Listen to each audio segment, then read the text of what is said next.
संसाधन और प्रबंधन भाग 1 वाली बुक है, अध्याय नंबर 4 है। इसका तीसरा पार्ट लेके आई हूँ आप लोगों के सामने मैं। आज मैं संसाधनों के हमारे संसाधन क्या है, कितने प्रकार के होते हैं, इन सब के बारे में हमने 2 वीडियो में अच्छे तरीके से डिटेल कर लिया था। आज हमारा जो तीसरा वीडियो है वो है इन संसाधनों की विशेषता क्या होती है। संसाधन क्या है जिनका प्रयोग हम अपनी आवश्यकताओं को पूरा करने के लिए करते हैं, वे सारे हमारे संसाधन हैं। कुछ मानवीय संसाधन थे और कुछ गैर मानवीय संसाधन थे। कुछ हमने प्राकृतिक संसाधन देखे हैं, कुछ व्यक्तिगत संसाधन देखे हैं, कुछ साझे संसाधन देखे हैं। इन संसाधनों का उपयोग क्या है, इनकी विशेषता क्या है। तो जो पहली विशेषता है वो है इनकी उपयोगिता। उपयोगिता क्या है इन संसाधनों की। किसी भी संसाधन को हम लेके देखें, जैसे समय है, समय की हमारे लिए क्या उपयोगिता है। समय क्या है, समय एक सीमित संसाधन है। हम देख सकते हैं, मैंने बताया आपको कि समय एक सीमित संसाधन है। प्रत्येक व्यक्ति को 24 घंटे का समय है, वो हमारे पास निर्धारित होता है। अब इस 24 घंटे के समय की हमारे लिए क्या उपयोगिता है, हम उसका प्रबंधन किस प्रकार से कर सकते हैं, ये हमारे ऊपर डिपेंड करता है। तो ये हमारे लिए उपयोगी तभी बन सकता है जब इसका एक पर्टिकुलर टाइम टेबल हम हमारे लिए बना के रखें, तभी वो हमारे लिए उपयोगी हो सकता है।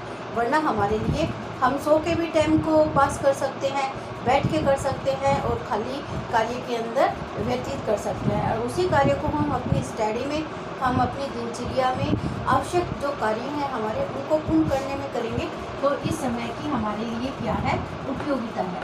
ऐसे ही धन है, धन भी किसी व्यक्ति के पास अधिक है, किसी के पास कम है। अगर अधिक वाला व्यक्ति इसको वेस्ट करता है तो उसकी बात जचती है, लेकिन जिनकी आवश्यकताएं हमारी असीमित होती है और सीमित धन है, तो उसको हम सही तरीके से प्रबंध करके उसका कि किस वस्तु के ऊपर हमारा धन है वह होना चाहिए, किस पे नहीं होना चाहिए, अगर इस बात को हम ध्यान दें तो ये ही हमारे लिए धन की उपयोगिता को निर्धारित करता है। यानी हमने जितने भी संसाधन पढ़े हैं उन संसाधनों की उपयोगिता हमारे लिए क्या है, ये उपयोगिता हमारे लक्ष्य पर निर्धारित होती है।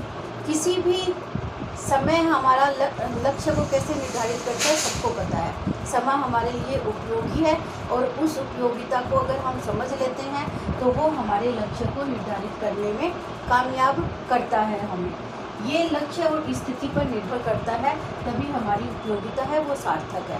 हम बता सकते हैं कि ये संसाधन हमारे लिए उपयोगी है या नहीं है, क्योंकि हमारा लक्ष्य अधूरा रहा है या पूरा रहा है, ये हमारे ऊपर डिपेंड करता है। दूसरा है सुलभता। सुलभता यानी हर व्यक्ति को वो संसाधन कैसे मिल रही हैं, सुलभ हो रही हैं। यानी एक व्यक्ति को वो संसाधन है इसी तरीके से मिल जाता है और एक व्यक्ति को वही संसाधन है बड़ा प्रयास करने के बाद में मिलता है। तो मैंने यही बात सुलभता के लिए बताया कि कुछ संसाधन है वो अन्य संसाधनों की तुलना में सरलता से प्राप्त किए जा सकते हैं। एक व्यक्ति को सरलता से प्राप्त हो सकते हैं, दूसरे व्यक्ति के लिए वो बड़ी दुर्लभ होते हैं। एक संसाधन किसी स्थान विशेष के लिए वो सुलभ है, आराम से प्राप्त किए जा सकते हैं, और वही संसाधन है दूसरे व्यक्ति के लिए वो वहाँ से प्राप्त करना दुर्लभ होता है। तो ये हमारी उपयोगिता है, संसाधनों की जो विशेषता है उसकी सुलभता निर्धारित करता है। कौन से इजी तरीके से हमें वो संसाधन मिल पाए हैं, तो ये हमारी सुलभता को निर्धारित करता है, हमारा लक्ष्य निर्धारित करता है कि हमने वो लक्ष्य प्राप्त किया है या नहीं कर पाए हैं। ये हमारी उस संसाधनों की सुलभता है वो कैसी है इसके ऊपर निर्धारित करता है। विनिमयता, इसका सिंपल सा अर्थ देखें तो इसको हम विनिमय बोलेंगे। विनिमय यानी विनिमय करना, अदला बदली करना, एक के स्थान पर दूसरे का हम प्रयोग करते हैं, विनिमय करता है, विनिमयता कहलाता है। यानी एक संसाधन हमारे लिए प्राप्त करना दुर्लभ होता है, वो संसाधन हमें प्राप्त नहीं हो पाया है तो उसका सब्स्टिट्यूट हम लेके आते हैं। एक के स्थान पर दूसरे का प्रयोग है वो हम आसानी से कर सकते हैं। जैसे अचानक कॉफ़ी की रेट बहुत ज़्यादा बढ़ जाती है तो व्यक्ति चाय पीना शुरू कर देता है। ऐसे ही अगर स्कूल वाले बच्चों के लिए हम उदाहरण का देखें, बच्चे जो डेली स्कूल बस से जाते हैं, एक दिन वो किसी कारणवश हमारी बस नहीं आती है, मिस हो जाती है, तो ये तो नहीं है कि हम घर पे ही रह जाती हैं, तो उसका हम दूसरा साधन ढूंढते हैं। हम टेम्पो से जा सकते हैं, स्कूटर से जा सकते हैं, या कोई और साधन लेकर हम स्कूल जा सकते हैं। तो ये विनिमयता कहलाती है, एक के स्थान पर दूसरे का प्रयोग करना। हम दूसरे के ऊपर पूरी तरह, एक ही संसाधन के ऊपर हमें पूरी तरह से निर्भर नहीं होना है। जितने भी हमारे पास मानवीय संसाधन, गैर मानवीय संसाधन, व्यक्तिगत संसाधन, प्राकृतिक संसाधन और ये साझे संसाधन है, जितने भी संसाधन हैं उनका हम प्रॉपर रूप से प्रयोग करेंगे और सबको प्राप्त करने के लिए हम उनको बारी बारी से देखेंगे कि एक के स्थान पर हम दूसरे का प्रयोग है वो किस तरीके से कर सकते हैं और कैसे हम हमारी उपयोगिता को निर्धारित कर सकते हैं। प्रबंधनीय यानी दूसरा जो प्रबंधन का बिंदु आता है हमारा, वही है कि ये जितने भी हमारे संसाधन हैं उनका हम प्रॉपर रूप से प्रबंध जब तक नहीं करेंगे तब तक हमें हमारी उपयोगिता है, संसाधनों की उपयोगिता है, उनका हमें ज्ञान नहीं होगा कि वो संसाधन हमारे लिए कितने उपयोगी है और कैसे हम उन संसाधनों को प्राप्त कर सकते हैं।